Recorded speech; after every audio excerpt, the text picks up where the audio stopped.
안녕하세요, 여러분. 네, 제가 잠깐 기도하고 오늘 말씀 증거하는 시간 갖겠습니다. 하나님, 감사합니다. 하나님, 우리가 주님 앞에 예배드리러 하나님 이 자리에 모여 있습니다. 하나님, 예배의 주체가 되신 하나님, 예배의 주체가 되신 성령님께서 우리 예배 가운데 이 자리에 함께 하시지 않으시면 하나님 이 예배는 예배되어질 수 없습니다. 하나님 진리의 성령께서 친히 이 자리에 임하여 주시고 또 우리 마음 가운데 역사하여 주시사 하나님 외부로 내부로 주 성령께서 진리의 성령께서 우리가 주의 말씀을 들을 때 하나님 그 말씀이 말씀되도록 입체적으로 살아날 수 있도록 하나님 우리 가운데 함께하여 주실 때에야 하나님 우리가 그 진리를 진리로 받아들일 수 있겠사오니 주여 성령께서 함께하여 주시고 우리 가운데 역사하여 주시기를 원합니다. 하나님, 저는 아무것도 아니고 저는 하나님 미약한 가운데 능력과 힘도 없는 가운데 이 자리에 섭니다. 하나님 역사하여 주시옵소서. 하나님 나에게는 아무것도 아무 능력이 없사오매 아버지께서 또 성령께서 친히 이 자리에 임하여 주시사 아버지께서 친히 예배를 받으시며 친히 예배의 주체가 되시고 친히 예배로 살아날 수 있도록 하나님 모든 것들을 주께서 이끌어 주시기를 소원합니다. 하나님 순종해서 또한 사명 때문에 이 자리에 섰사오매 하나님 저를 사용하시되 오직 주님만이 드러날 수 있는 시간이 되게 하여 주시오며 하나님 저는 온전히 주 등 뒤로 숨겨주시기를 원합니다. 그래서 주님만이 증거되고 주님만이 드러날 수 있는 시간이 될 수 있도록 아버지 예배 가운데 역사하여 주시기를 원하고 성령께서 친히 역사하여 주시기를 참으로 원합니다. 하나님 첫 시간입니다. 마치는 그 시간까지 아버지 함께하여 주시고 하나님 모든 방해로부터 주님 공격으로부터 막아주시길 원합니다. 하나님 호시탐탐 하나님 사단은 하나님 이 예배를 방해하고 있습니다. 하지만 하나님 그 방해가 무용지물이 되게 하여 주시며 아무 의미 없는 그런 방해가 되게 하여 주시기를 원합니다. 하나님 그래서 주님만이 온전하게 증거되어 주실 수 있도록 역사하여 주시며 하나님 이 예배를 듣는 모든 자들에게 이 예배와 함께하는 모든 자들에게 하나님만이 증거될 수 있도록 성령님만이 증거될 수 있도록 주님 역사하여 주시기를 원합니다. 감사하며 예수님의 이름으로 기도했습니다. 아멘. 네, 여러분 제가 오늘도 동일하게 그 다음 본문이죠. 네, 로마서 8장 그 다음 본문인 로마서 8장 23절을 본문으로 제가 잡았고요. 말씀의 소제목은 벌써 로마서 본론 세 번째 시간을 갖고 있죠. 네, 소제목은 그리스도를 통한 자녀들의 영화 네 번째 시간을 갖겠습니다. 네, 말씀의 본문이 성경 본문이 제일 중요합니다. 네, 모든 거는 다 성경 본문에서부터 나옵니다. 네, 그래서 제가 성경 본문 오늘 로마서 8장 23절이죠. 그 다음 본문인데 이 말씀을 읽을 때 경청해서 들어주시기 바랍니다. 네, 제가 한번 읽어보겠습니다. 로마서 8장 23절입니다. 그뿐 아니라 또한 우리 곧 성령의 처음 익은 열매를 받은 우리까지도 속으로 탄식하여 양자될 것 곧 우리 몸의 속량을 기다리느니라. 라는 말씀입니다. 예. 옛날 한 장군이 군사들을 이끌고 싸움터로 나갔다고 합니다. 그는 자기 군대보다 10배나 많은 적군과 전쟁을 벌여야 했습니다. 굉장히 많은 고민이 됐었겠죠. 전진하던 도중에 그는 말에서 내려 길가에 있는 성전에 들어갔습니다. 기도를 마친 뒤 그는 사람들에게 동전을 꺼내요. 사람들은 이제 군사들이죠. 군사들에게 동전을 꺼내요. 내보이면서 이렇게 말을 했어요. 지금 나는 동전을 던져 승패를 알아보라는 신의 음성을 들었다. 앞면이 나오면 우리 군대가 대승할 것이고 뒷면이 나오면 우리 군은 전멸할 것이다. 라고 얘기를 한 것입니다. 이 말을 하고 장군은 동전을 땅에 던졌는데 동전 앞면이 나온 것입니다. 대승을 예견한 거죠. 예. 동전 앞면이 위를 향해 있었어요. 이 결과를 지켜보던 군사들은 사기가 완전히 충전해진 거죠. 그렇죠? 사기 충전해서 용감하게 이제 앞으로 나가게 되었던 것입니다. 예. 다음날 결전이 벌어졌어요. 예. 적군은 싸움에서 참패하여 뿔뿔이 흩어지게 되었고, 예. 전쟁에서 이겨 돌아오는 길에 한 부하가 이제 장군에게 이렇게 말을 걸었습니다. 예. 완전히 대승을 거둔 거죠. 예. 신의 뜻은 누구도 바꿀 수 없군요. 예. 신의 뜻은 누구도 바꿀 수 없군요. 라면서 이제 기세등등해서 이제 이렇게 얘기를 한 것입니다. 예. 그러자 장군은 싱긋 웃으면서 그 동전을 꺼내서 보여주었습니다. 그런데 동전의 양면을 살펴보니 동전 양면이 모두 앞면이었던 거예요. 예. 뒷면도 앞면, 앞면도 앞면이었던 것이죠. 예. 앞면만 두 면을 갖고 있는 동전이었던 것이죠. 여러분, 이 이야기를 들으시면서 무슨 생각을 하셨습니까? 인간의 신념이 대단한 것이로구나.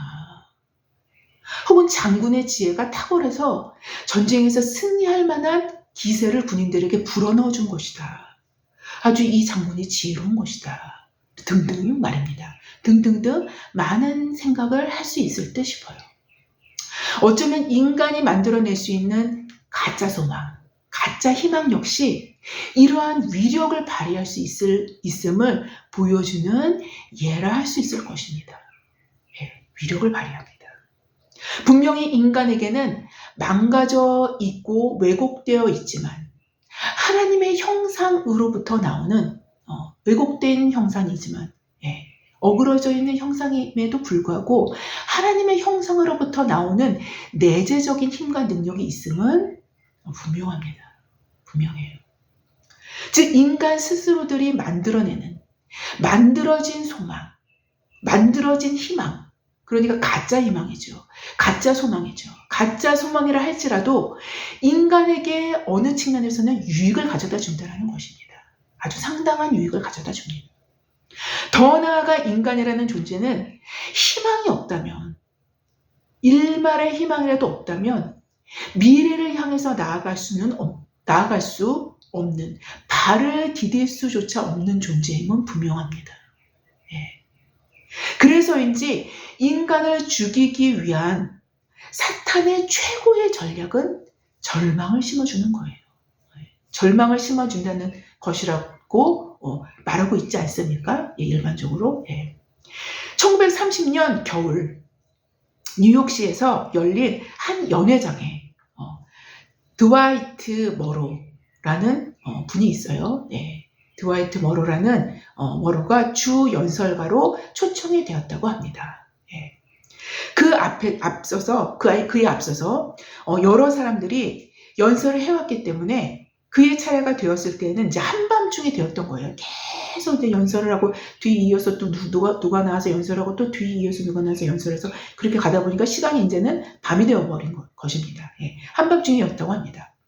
미국 역사상 가장 암울했던 시대인 1930년 당시의 상황을 반영이나 하듯이 앞서 행해진 그런 연설의 내용들은 이제 줄곧 한결같이 침울함과 비관론으로 가득 차 있었다고 합니다.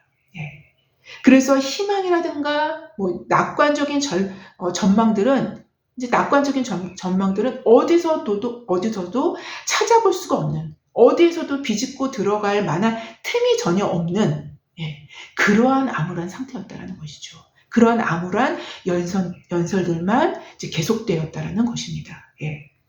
이때 드와이트 머로는 이제 맨 마지막으로 이제 천천히 그리고 조용히 나와서 다음과 같은 한마디를 전달했다는 것입니다. 희망은 역사보다 위대하다. 예. 모든 전망들은 과거의 어떤 역사의 어떤 시점들을 보면서 그 과거의 어떤 상황들을 살펴보면서 현재를 또 미래를 내다보는 전망을 할 수 있지 않습니까? 예.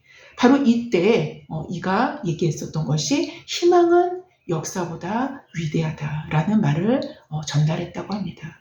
예, 굉장히 지혜로운 말이죠. 예. 희망이 곧 소망이 이렇게 중요하다는 사실은 믿지 않는 사람들조차도 너무도 잘 알고 있다는 사실입니다. 예. 인간에게 희망을 준다는 것 자체는 어찌 보면 인간적인 차원에서는 상당히 지혜로운 말입니다. 예. 왜냐하면 희망, 곧 소망이 없다면 더 이상 써내려갈 역사를 만들 수 없기 때문인 것입니다. 더 이상 써내려갈 역사 자체를 만들어낼 수 없기 때문인 거예요. 인류는 인간이 만들어낸 가짜 소망이든 어느 정도 참된 소망이든 이 소망과 희망을 따라 역사는 따라온 것이며 이것들의 발자취가 역사가 되어진 것이라 할 수 있기 때문인 거예요. 이것이 바로 이 발자취가 역사인 것입니다. 그의 말과 같이 그 암울하고 긍정적인 어떤 전망도 보여지지 않을 때 과거를 데이터로 해서 현재를 전망하고 미래를 전망하지 않습니까? 예.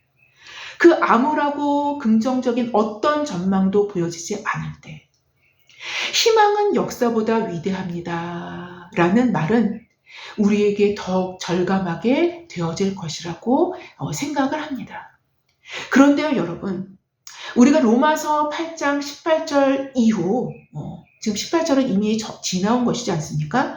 로마서 8장 18절 이후 영화의 단계를 사도가 표현해낼 때 소망이라는 큰 주제 안에서 하나님의 자녀들의 소망과 또 긴밀하게 연결된 피조물들의 소망들을 살펴보고 있는 가운데 로마서 8장 22절 저번 주 본문에서 피조물이 다 이제까지 함께 탄식하며 함께 고통을 겪고 있는 것을 우리가 아느니라 라고 말씀하신 것을 기억하실 것입니다.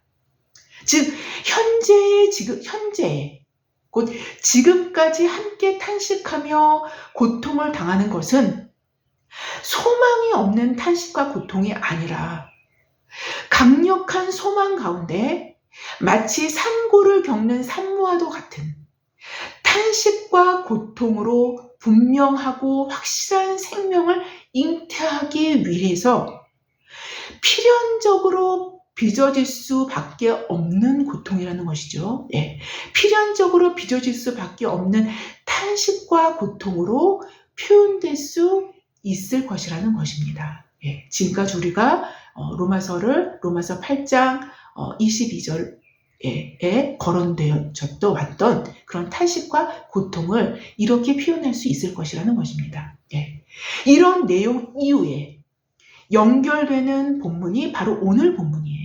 오늘 본문 로마서 8장 23절입니다.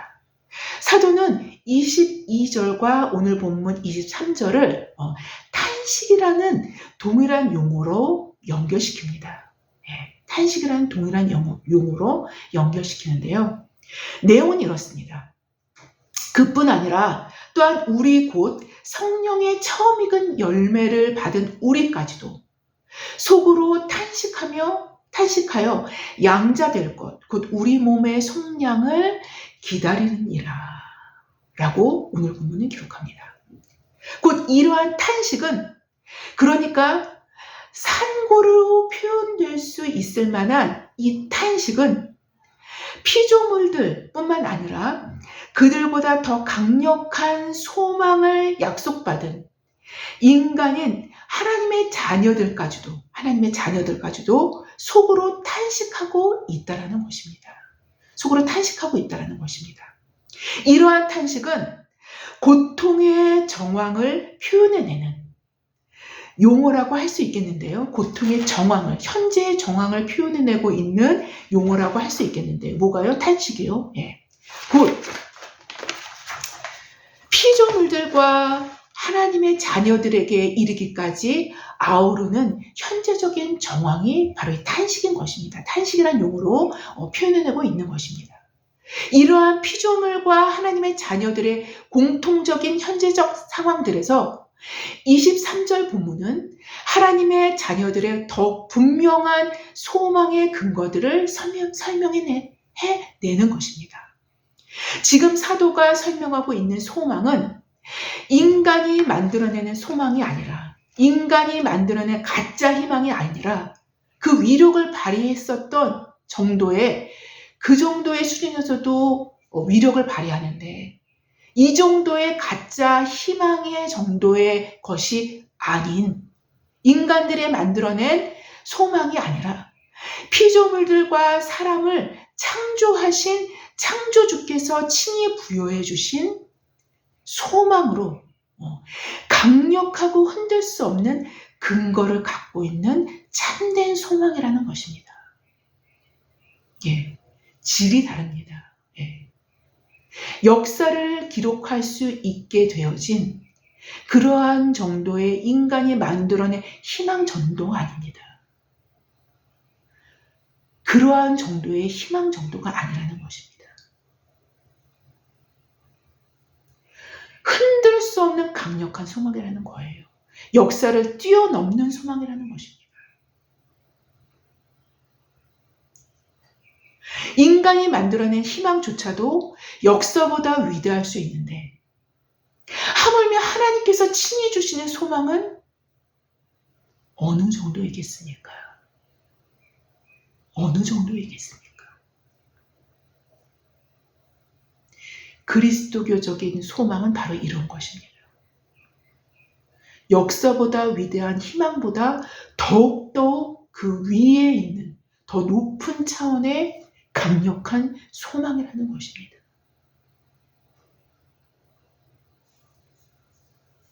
이 강력한 소망에 사로잡힌 사도의 현재의 시점은 고난의 한복판에서 이 로마서를 써내려가고 있는 중인 거예요. 고난의 한복판에서.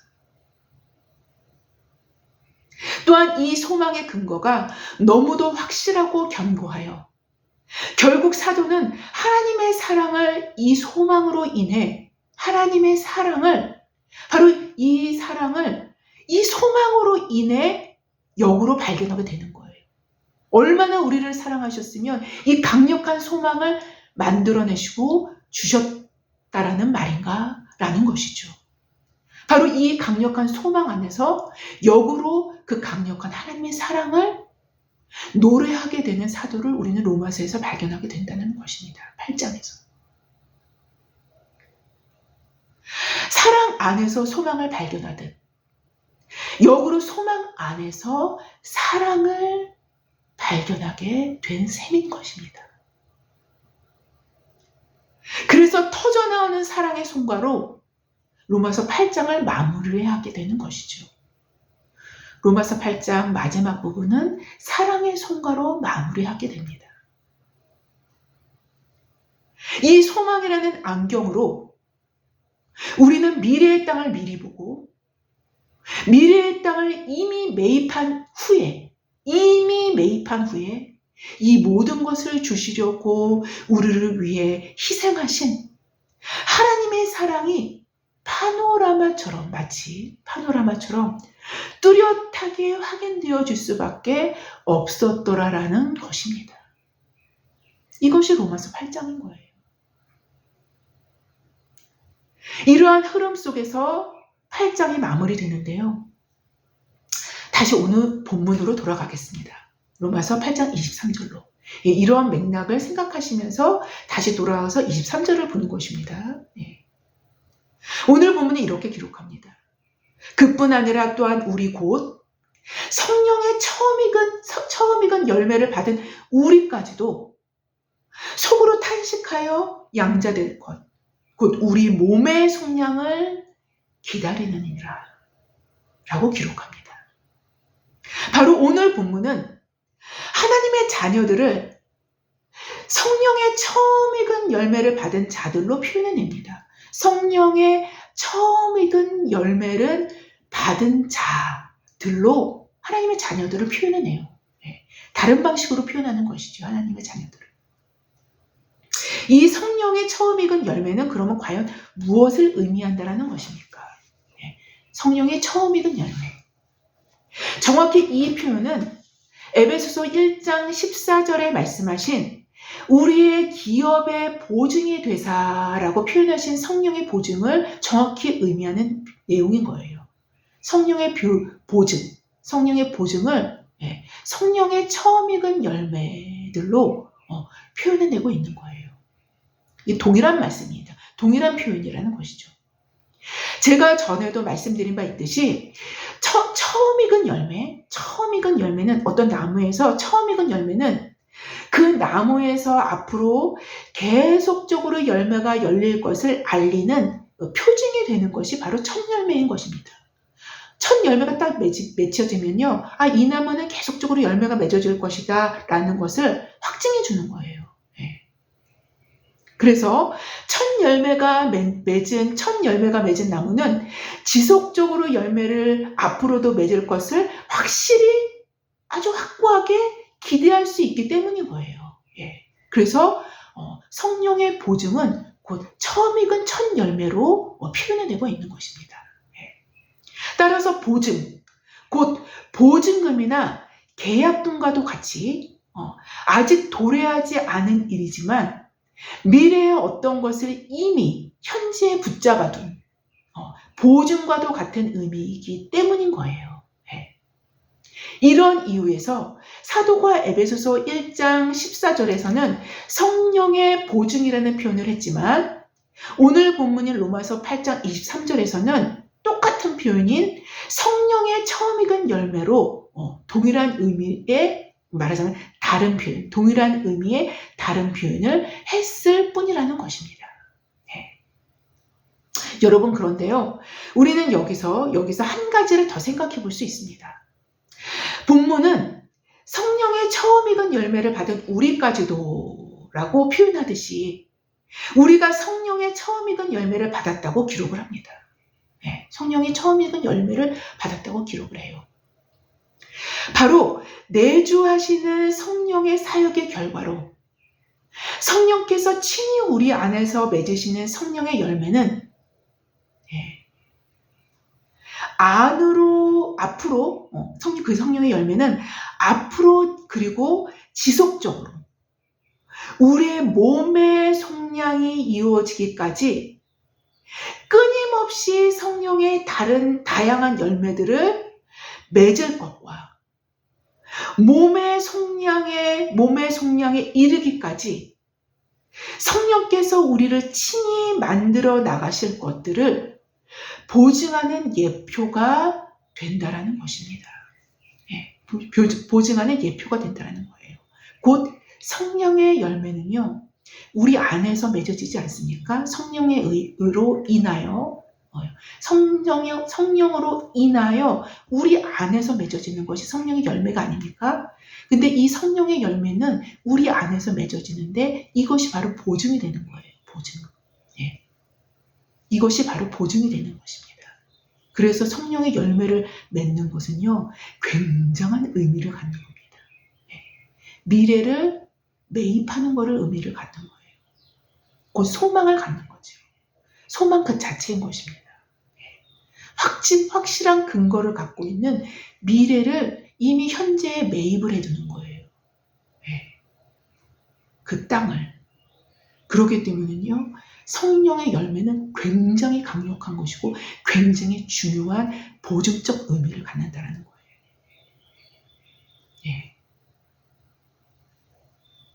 이런 이유에서 볼 때 성령의 단편적인 열매라 할지라도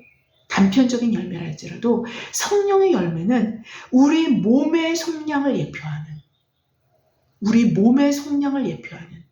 그러니까 부활을 예표하는 거죠. 결국에는 부활을 예표하는, 더 나아가 미래에 있을 하나님의 자녀들의 영광을 미리 보여주는, 미리 예표하는, 미리 보증하는 그 보증이 되어줄 수 있는 것이기에 굉장히 중요한 의미를 띱니다. 성령의 열매는 부활을 예표하는 거예요. 부활을 보증하는 것입니다. 이것이 성령의 열매예요. 성령의 열매는 성령께서 우리 속에서 친히 맺어주시는 열매로서 우리가 성령께 현실의 한복판에서 현실적으로 굴복되어질 때 맺어질 수 있는 게 바로 성령의 열매예요. 우리가 현실의 한복판에서 성령께 굴복되어질 때 맺어지게 되는 것이 성령의 열매인 거예요. 이 굴복되어짐이 계속적으로 반복되어질 때 맺어지게 되는 것이 성령의 열매입니다. 그분께 굴복한 만큼 성령님은 친히 당신의 열매를 우리 안에서 맺어주실 수 있게 되는 것입니다.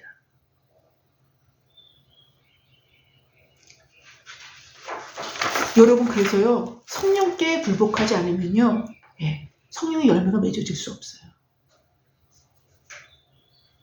자기 마음에 원하는 대로 살아가고 육신에 원하는 대로 그냥 대충 이렇게 섞어가지고 얼버무려서 비빔밥 비비듯이 대충 육신적인 것과 섞어서 그렇게 대충 이렇게 살아가서 성령이 원하시는 걸 좀 느껴질 때 그것도 조금 이제 귀 기울여서 들으면서 좀 이해하면서 그렇게 해야겠다라는 생각을 가지면서 육신대로 살아가면서 이렇게 뒤범벅이 돼서 살아가는 거는 절대로 열매를 맺을 수 없다는 거예요.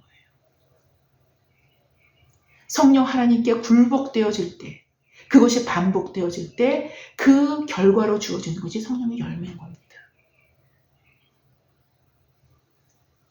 만약 성령의 내주하심은 있으나 성령의 열매가 없다라고 가정한다면 그것은 그가 성령께 굴복하는 일이 현실적으로는 거의 없기 때문이에요. 언제나 성령보다 자신의 마음의 생각을 앞세우기 때문에 그분으로 일하실 수 없도록, 일하시지 못하도록, 열매 맺으실 수 없도록 해온 결과물이기 때문인 거예요. 여러분, 이거 굉장히 무서운 겁니다. 결국 이런 일들은 구원의 완성, 곧 우리 몸의 속량에 대한 확실한 보증금, 계약금을 자기 스스로 흐트러뜨려버리는, 자기 스스로 흐트러뜨려버리는 어떤 반역적 행위와도 흡사한 행위들을 하고 있는 셈이 되는 것입니다. 놀라운 것은 우리의 구원의 완성, 곧 몸의 속량에 이르는데 가장 큰 방해꾼이자 회방자는 그 어떤 것도 아닌 우리의 육신, 곧 우리의 죄된 자아인 것이기 때문인 거예요. 그래서 육신의 생각은 하나님과 원수가 될 뿐만 아니라 사실상 참된 우리의 구원의 완성, 곧 우리의 몸의 속량을 받는데 가장 큰 원수가 되는 것이기 때문이기도 하기 때문인 거예요. 육신의 생각은 하나님과 원수가 되나니 이는 하나님의 법에 굴복하지 아니할 뿐만 아니라 할 수도 없습니다. 8장 9절에서 말씀하셨죠. 만약 영으로서 몸의 행실, 유형, 무형의 행실입니다. 영으로서 몸의 행실을 죽이면, 영으로서 몸의 유형의 행실이나 무형의 행실이나 몸의 행실을 죽이면 하나님의 법에 굴복하게 됩니다. 바로 하나님의 법에 굴복할 때 맺어지는 것이 그 굴복한 만큼 맺어지는 것이 성령의 열매인 것이기 때문인 거예요. 왜냐하면 성령의 법, 생명의 성령의 법, 곧 하나님의 법에 굴복했기 때문에 성령께서 자신의 열매를 친히 우리 안에서 맺으실 수 있게 되어질 수 있는 어떤 어떤 장을 마련했기 때문인 거예요. 그래서 예수님은요, 우리를 밭으로 비유를 하지 않습니까? 좋은 열매를 맺을 수 있는 밭. 그 다음에 돌짝발, 그 다음에 가시덤불 발. 이렇게 우리를 땅으로 비유하신 이유가 바로 거기에 있는 거예요. 열매의 씨도 하나님이 친히 심으시며 열매도 친히 맺으십니다. 우리가 해야 할 일은 그분이 행하시는 모든 선한 일들을 우리 스스로 방해만 놓지 않으면 되는 거예요. 곧 방해꾼이자 회방꾼인 우리의 죄된 자아와 십자가의 길을 거부하려 드는 우리의 육신의 모든 것을 죽일 수 있도록 또 다시 성령의 능력을 의지하는 것에 있는 것입니다. 그것을 죽일 수 있도록 또다시 성령님 그 하나님을 붙들고 의지하는 것에 있는 거예요. 여하튼 이러한 것을 우리의 믿음의 선배들은 산고라고 표현해내고 있습니다. 산고. 산모의 고통은 사실상 한 생명을 이 땅에 태어나게 하기 위해서 필연적인 고통인 거예요. 필연적인 고통인 거예요. 즉 산고는 그냥 고통과는 달리 소망을 품은 고통이라고 표현할 수 있을 것입니다. 산고가 없이는 어떠한 생명도 태어날 수 없기 때문인 것입니다. 산고가 없이는 어떠한 생명도 태어날 수가 없어요. 산고 없이 태어난 사람이 있습니까? 없습니다. 마치 우리의 방해꾼과 회방꾼인 우리의 죄된 자아와의 싸움은 산고와도 같다는 것입니다. 이것을 오늘 본문인 로마서 8장 23절에서는 탄식으로 표현해냅니다. 그뿐 아니라 또한 우리 곧 성령의 처음 익은 열매를 받은 우리까지도 속으로 탄식하여 양자될 것 곧 우리 몸의 속량을 기다린다고 말입니다. 사실 그래서 사도는 본문 후반절에 구원의 완성을 우리 몸의 속량으로 표현한 것입니다. 구원의 완성을 우리 몸의 속량으로 표현한 것입니다. 우리의 영은 이미 그리스도 예수 안에서 하나님 아버지와 완전한 친교의 문, 교제의 문이 열린 것입니다. 이미 열린 거예요. 교제의 문은 이미 열린 것입니다. 예수 그리스도의 피값 때문에 이미 그의 칭의 때문에 열린 거예요. 열린 것입니다. 생명 자체이신 하나님과의 교제는 곧 영원한 생명을 그 교제 안에서 함께 얻는 것을 의미합니다. 그 생명 대신 그 하나님의 교제는요, 그 생명을 곧 함께 공유하는 것을 의미하기 때문인 거예요. 교제 안에서 함께 얻는 것입니다. 그 생명을. 그러나 우리 몸, 곧 죄된 몸인 육신은 여전히 죄 가운데 살아가려 하며 하나님을 거역하려 들며 하나님과 원수가 되게 한다라는 거예요. 그래서 아직 구원의 영역이 우리 몸에 남겨져 있다는 것입니다. 구원의 영역이 완성된 것이 아니에요. 우리 몸에 남겨져 있다는 거예요. 그것을 오늘 본문이 얘기를 하는 것입니다. 구원의 완성이란 바로 이 죄된 몸, 육신까지 속량함을 받아 완전한 구원에 이르는 거예요. 그래서 우리 몸의 속량이라고 오늘 본문은 표현한 것입니다. 그리고 우리 몸의 속량을 기다리는이라라고 미래형으로 표현하고 계신 거예요. 바로 우리 몸의 속량까지 이르는 그 날은 그리스도의 재림 때요. 바로 그것이 부활의 때인 것입니다. 곧 부활의 때인 거예요. 영의 몸으로 부활하는 때인 것입니다.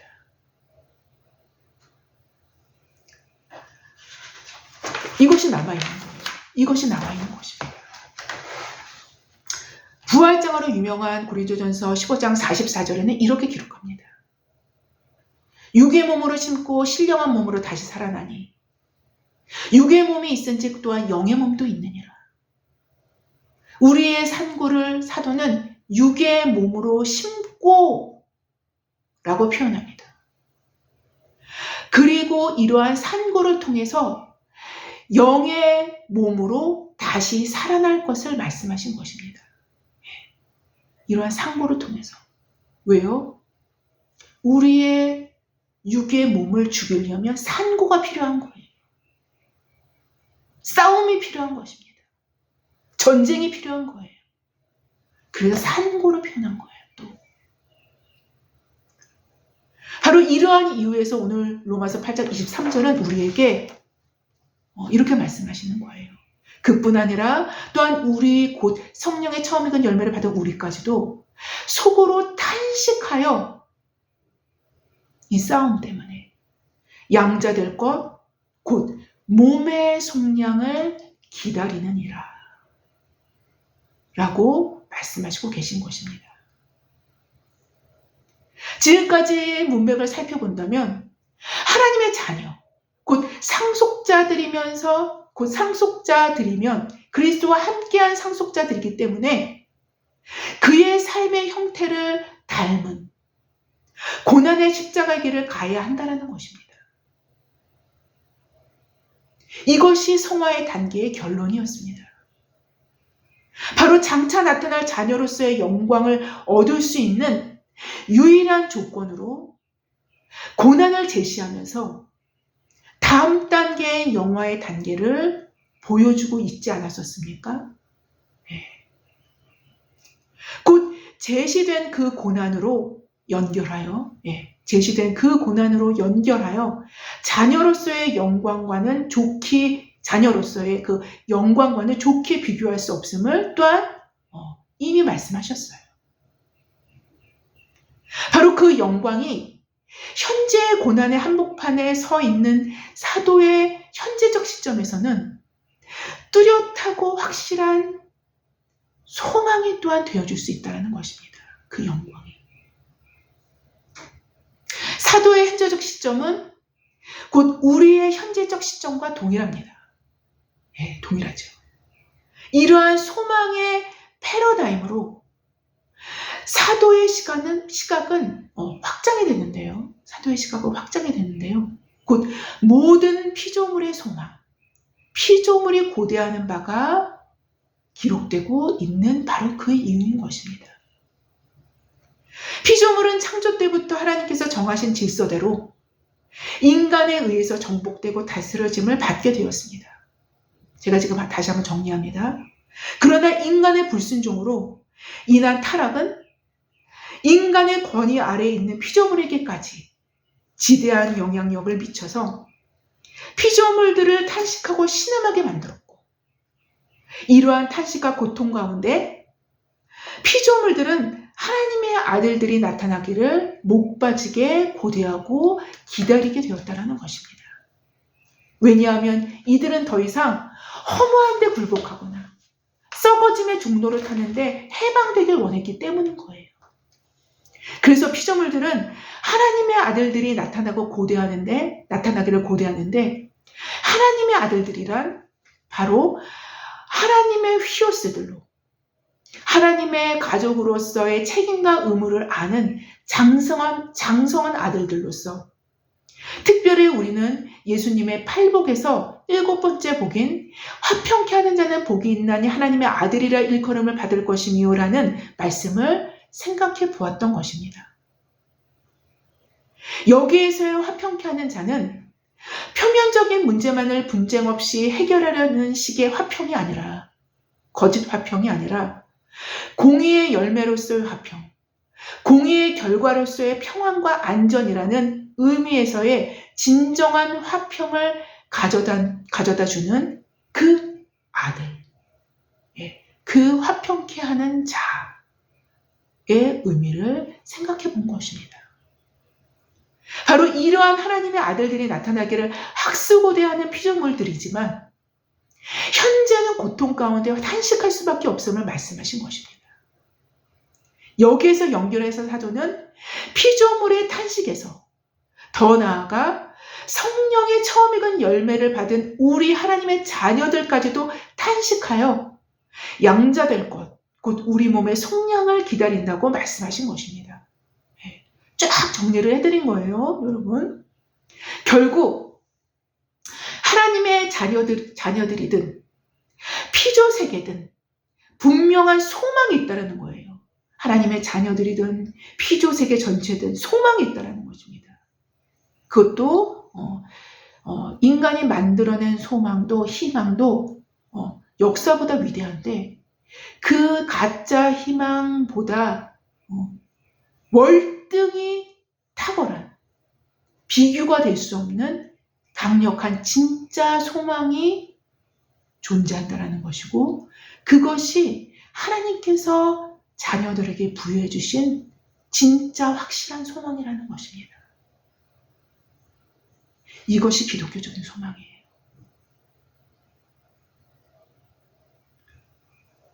여하튼 하나님의 자녀이든 피조세계든 분명한 소망이 있고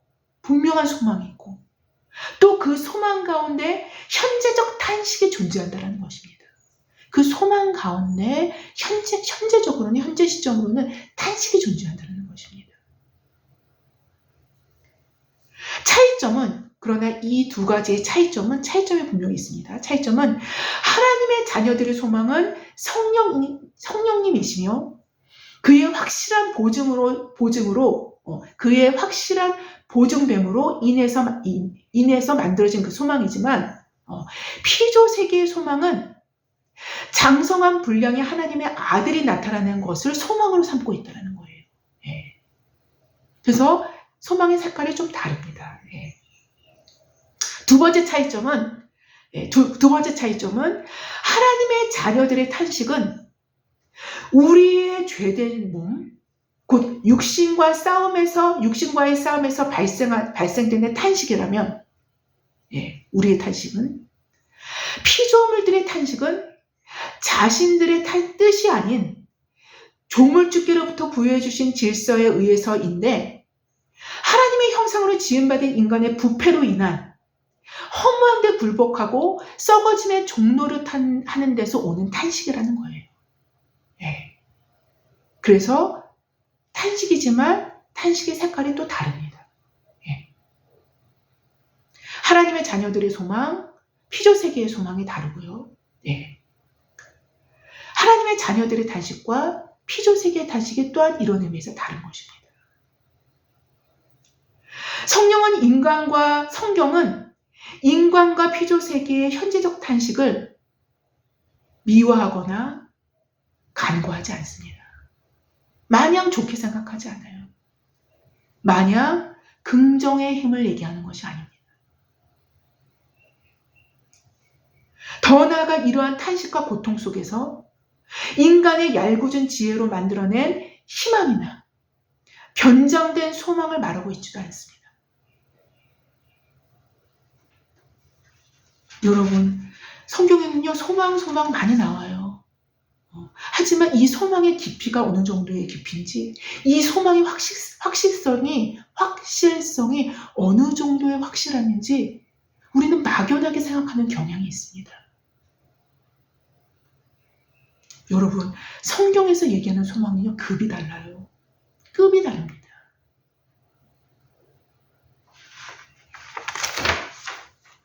성경의 소망은 과거, 현재, 미래라는 시간의 체계 자체를 만드신 하나님에 의해서 선언된 소망인 것입니다. 그 시간의 체계 자체를 만드신 하나님에 의해서 선언된 소망인 거예요.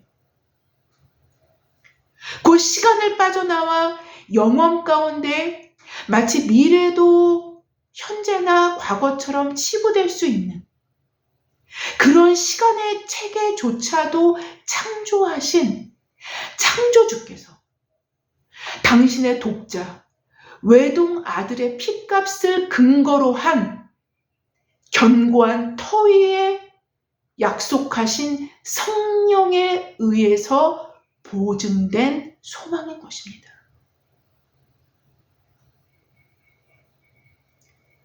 이 소망은 사실상 영원과 시간의 차원에서는 전 우주를 붙들고 있는 하나님의 권능보다 오히려 더 강력한 소망이라고 할 수 있을 것입니다. 예수께서 말씀하셨듯이 천지는 없어질지언정 내 말은 없어지지 아니하리라 라고 말씀하셨기 때문인 거예요. 우리와 밀접되어 있는 탄식의 삶 가운데서도, 우리와 밀착되어 있는 탄식의 삶 가운데서도, 피조세계가 신음하고 고통하고 있는 시대 가운데서도 우리에게는 강력하고 흔들어질 수조차 없는 완전한 소망이 우리 안에 있기 때문인 거예요. 이러한 우리에게는 강력하고 흔들 수 없는 소망이 있음을 기억한다면 그 소망 가운데 자포자기하거나 될 대로 되라는 식의 허망한 삶의 태도는 흔적도 없이 사라지게 될 것임은 분명하지 않겠습니까? 여러분, 사탄은요, 속이는 영입니다. 이러한 강력한 소망이 하나님의 자녀들 가운데 있음에도 불구하고 속여서 절망케 하는 거예요. 완전히 속임수의 대왕이 아닙니까? 이 속임수의 대왕이 이 완벽한 소망을 속여가지고 절망케 하는 것입니다. 이것이 사탄의 전략인 거예요.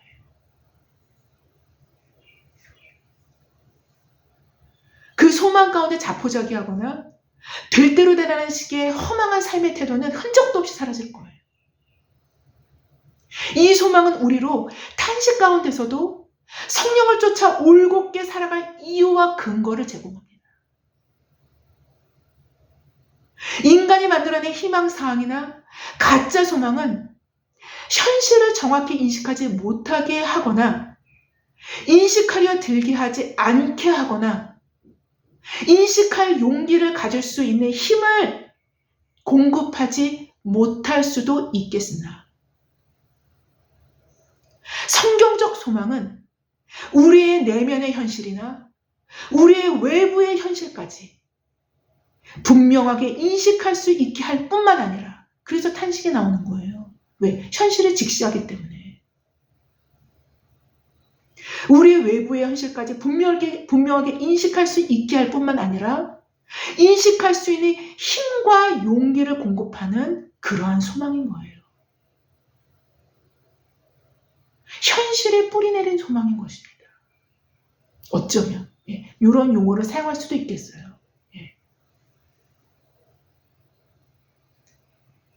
그럼에도 불구하고 미래를 매입하게 합니다. 확실한 근거 안에서. 여러분, 그리스도교적인 소망이 이런 것입니다. 하나님의 사랑은요, 완전해요. 완전합니다. 이러한 소망을 주시기 위해서 자신의 아들을 주신 거예요.